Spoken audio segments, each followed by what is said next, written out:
Dans ce tutoriel, je donne un exemple de fabrication d'un verre sous Blender. Et pour ce faire, je vais utiliser le cube d'origine dans la scène au démarrage. Donc, pour le sélectionner, on utilise le bouton droit de la souris. Il suffit de cliquer dessus. Ensuite, la molette pour zoomer. La touche tabulation pour entrer en mode édition, pour modifier la forme d'un objet. Donc, on peut aussi accéder via l'onglet Edit Mode sous les fenêtres 3D. Ensuite, bouton milieu permet de se déplacer autour de l'objet, et majuscule bouton milieu de la souris permet de se déplacer latéralement. Voilà. Pour les indications pour faciliter le travail. Aussi, il y a la touche Z qui permet de donner une représentation filaire ou solide. Donc Z commute entre filaire et solide. Et pareil, il y a un onglet sous la fenêtre 3D pour accéder au mode solide, filaire ou texturé ou enveloppe de l'objet. Voilà. Donc je commence en mode solide. C'est la scène d'origine. Je suis en mode édition, donc avec la touche Tab. Je vais en fait extruder la partie du dessus du cube. Donc pour sélectionner la face du dessus, je vais me mettre en mode face. Donc avec l'onglet Face Select Mode, il y a différents modes de sélection aussi, mode Edge. Edge c'est les arêtes et Point c'est point. Voilà. Vertex plutôt. Voilà. Donc, je sélectionne la face du dessus avec le bouton droit de la souris. J'appuie sur E pour effectuer la fonction d'extrusion. Extrude région. Je clique sur le bouton droit de la souris pour valider l'extrusion sans aucun déplacement de la face extrudée. Je refais E, si je déplace la souris dans la face extrudée, et le bouton droit annule le déplacement de la face extrudée. Et les faces créées lors de l'extrusion restent existantes sur le cube. Voilà.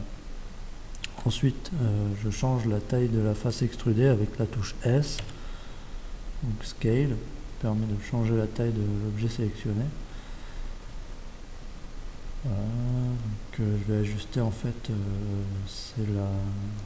ici ça représente le bord du verre, l'épaisseur du bord.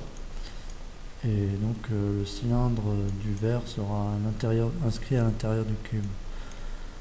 Ensuite, je refais une extrusion, mais vers l'intérieur pour creuser le volume.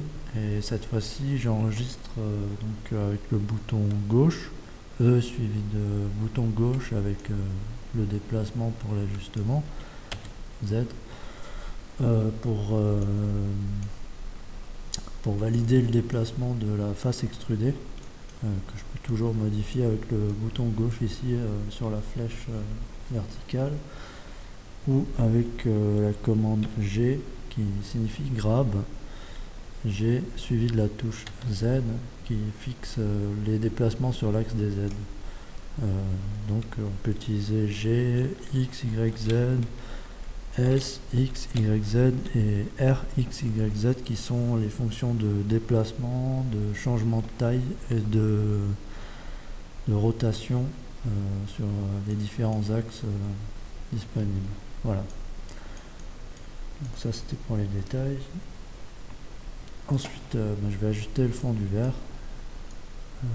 Voilà. Avec le bouton gauche, le bouton au milieu pour la déplacer. Et je vais appliquer une fonction, un modifieur qui s'appelle subdivision surface, donc qui se trouve ici dans les onglets, que je déplace aussi avec le bouton milieu. Donc add modifier, là c'est subdivision surface. Donc ça va lisser la forme du cube, arrondir plutôt. Z pour afficher en mode solide. Donc ce qui me donne des courbes qui suivent les facettes du cube. Donc plus il y a de facettes, plus les courbes sont définies, plus elles sont aiguës. Donc je vais rajouter des lignes de définition de mon verre qui vont me permettre d'aplatir le fond du verre. Donc le mieux c'est la démonstration pour voir les choses. Alors je fais CTRL R qui est en fait la fonction Loop Cut on Slide. Je valide une fois avec le bouton sur l'arête de mon choix. Ici je vais couper horizontalement le verre, donc je prends une arête verticale puisque la coupe est perpendiculaire. Je valide avec le bouton gauche de la souris. Une fois, je déplace l'arête et je revalide avec le bouton gauche. Donc j'ai créé une courbe plus affûtée sur le fond du verre, donc ça permet d'aplatir le fond. Et je fais le même pour la partie haute. Donc CTRL R sur le bord extérieur pour couper le verre.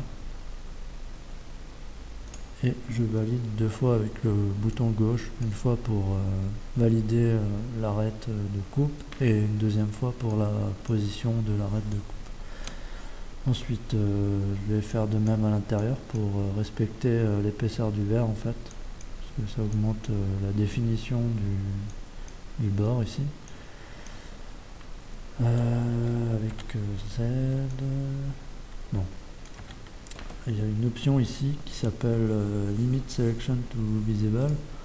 Donc si on la désactive, ça permet de sélectionner les arêtes à l'intérieur du verre. Donc, pour aplatir le fond du verre intérieur, je fais un CTRL R, et cette fois-ci sur la partie intérieure, donc ici, et j'ajuste le fond, voilà. Et je fais de même pour la partie haute. Ici. Voilà. Et ici on voit bien que, si je reviens en arrière, l'arête que je viens de placer fait que le bord, l'épaisseur des bords est respectée.